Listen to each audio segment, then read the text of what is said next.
បទពាក្យ7សូត្របែបទំនួញព្រះនាងសិរិមហាវិជ្ជាអបាយមុខ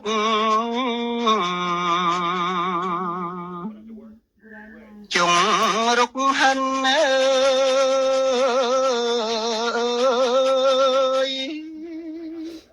សងកិនឲ្យក្តៅដួងហារតីអើយច្រានំអ្នកលេងឲ្យសំថៃយប់ថ្ងៃដេកព្រួយអើយនឹកស្ដាយក្រោយកំពុងប្រព្រឹត្តងងឹតឈឹងអើយលុះដល់រំពឹង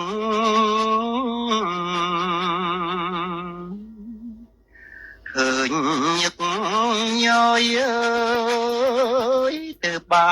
នយល់ច្បាស់បទពាក្យ7សូត្របែបទំនួញព្រះនាងសិរិមហាវិជ្ជាអបាយមុខ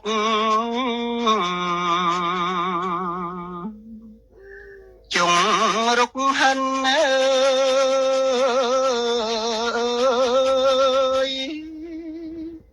សងកិនឲ្យក្តៅដួងហា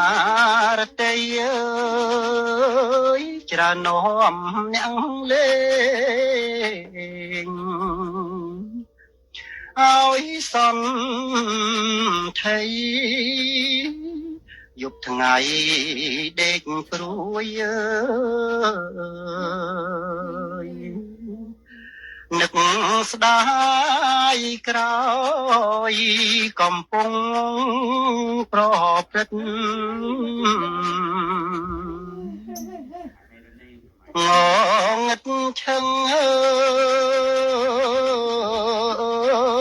យលុះដល់រំពឹង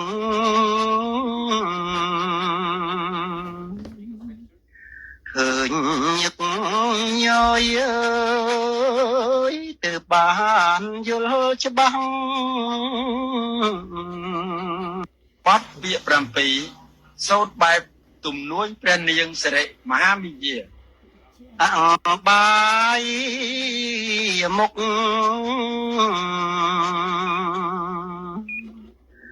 ជុងរុកហិនអើយសងកិនឲ្យក្តៅដួងហារតីអើយច្រានំអ្នកលេងឲ្យសំថៃយប់ថ្ងៃដេកព្រួយអើយនឹកស្ដាយក្រោយកំពុងប្រព្រឹត្តងងឹតឈឹងអើយលុះដល់រំពឹង